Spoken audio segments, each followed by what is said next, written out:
Қайырлы күн, құрметті көрермендер. Біздің кезекті сабағымыз ядролық реактор, ядролық энергетика. Бірінші сұрақ. Пайдалы әсер коэффициенті 20% болатын атом электростанциясының қуаты 1000 ваттқа тең. 1000 мегаватт. 1000 мегаватт ол 10-ның 9 дәрежесі ваттқа тең. Тәулігіне бір тәулікте жұмсалатын 235-ші уран изотопының массасын анықтаңдар.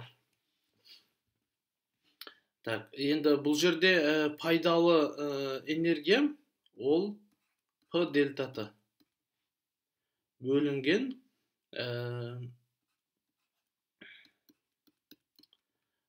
ал жалпы жұмсалатын энергия ол уранның изотопының энергиясы.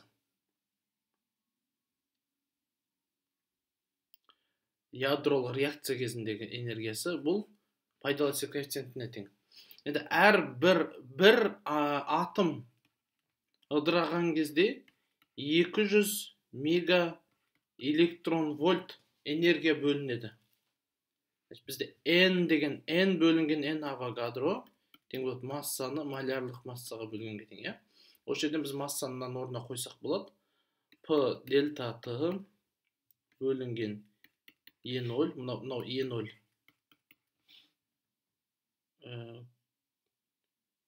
Так, E0 тең болады N-ға.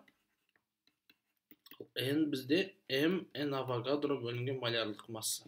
Осы жерден біз бұл ненің массасын табамыз. P дельта T миу бөлінген E0 это N авогадро. Қуат 10-ның 9 дәрежесі. Уақыт ол бір тәулікте 24 сағат бар. Әрбір сағатта 3600 секунд бар. Малярлық масса 0,235 килограмм мольға тең. Бөлінген 200 мега деген 16 дәрежесі, электрон вольт 1,16 көбейтілген 10-19 дәрежесіне тең.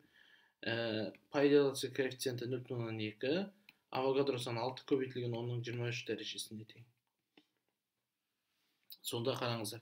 Мына 9-дан 6-ны азайтсақ 3 болады. 3-тен 23 азайтсақ 20, 20 азайтылған 19. Мына жерде 10-ның 1 дәрежесі алдымда 10 қалады. Енді әрі қарай калькулятормен шығарайық. 24 көбейтілген 3600 көбейтілген 0,235 бөлінген 200 бөлінген 1,6 және де бөлеміз 0,2-ге бөлеміз 60-ға 5,3 килограмм шамамен.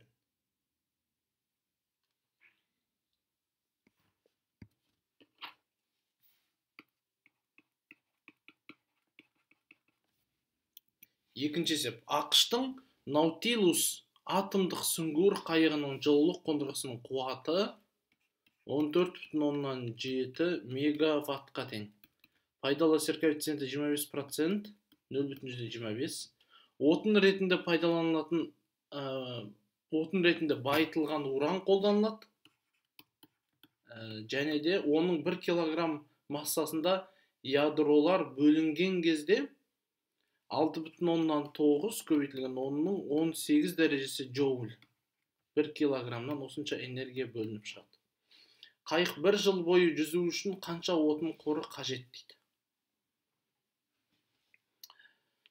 Жақсы, енді пайдалы әсер коэффициенті ол P дельта T бөлінген энергияға тең. Бұда массаны көбейтеміз. Жаңағы N0-ға. Массасы неге тең? 14,7 мега.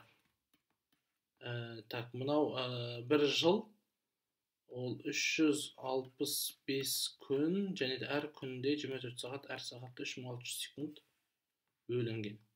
Пайдалы әсер коэффициенті және де бұл энергия. 9 көбейтілген 10-ның 18 дәрежесі джоуль.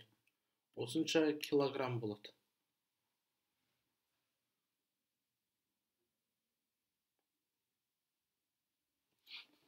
Так, енді көрейік.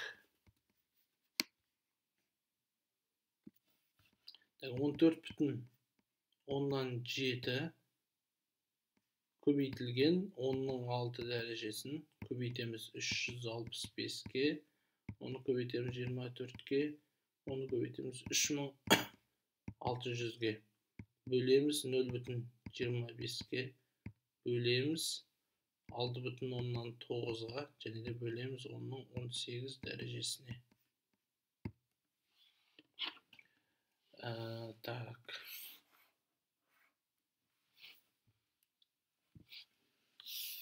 Бұл жерде бізде 0,0026,9 шықты. Қазір бір тексеріп көрейік.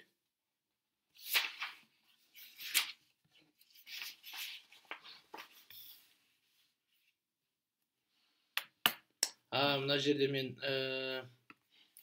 10-13 дәрежесі екен, мен 18 деп теріс жазып қойыппын. 13 болады. Сонда бұны тағы да 10-5 дәрежесіне көбейтеміз. 26,9. Осы кезде 26,9 шығады екен. Жауап дұрыс екен. Келесі соңғы есебіміз бүгінше. Егер атом мұз жарғышы қозғалтқышының қуаты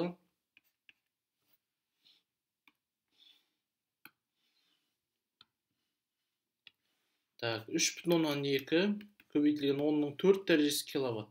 Демек 10-7 дәрежесі ватт болады. Және атом реакторы тәулігіне 200 грамм уран пайдаланса, мұз жарғышының пайдалы әсер коэффициенті неге тең дейді. Бір ядродан 200 мегаэлектрон вольт энергия бөлініп шығады. Пайдалы әсер коэффициенті P көбейтілген дельта T бөлінген N, E0. Энергия E0 болсын. N деген санды қазір табамыз. Так, N ол N авогадро көбейтілген масса бөлінген малярлық массаға тең. 6 көбейтілген 10-23 дәрежесі 200 грамм 0,2 килограмм бөлінген 0,235 килограмм бөлінген моль.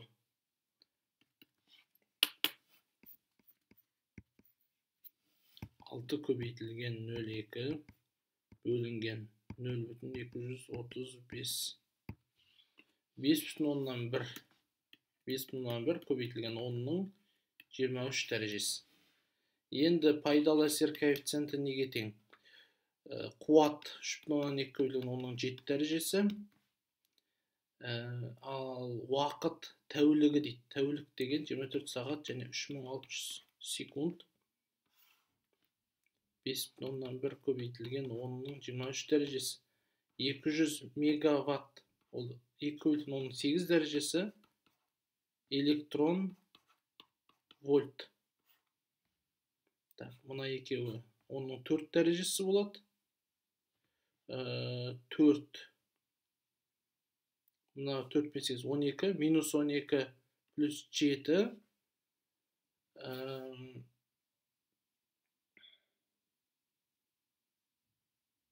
5, минус 5, минус 3.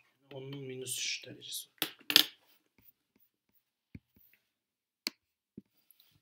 3,2 көбейтілген 24 көбейтілген 36 бөлінген 5,1 бөлінген 2 бөлінген 1,6.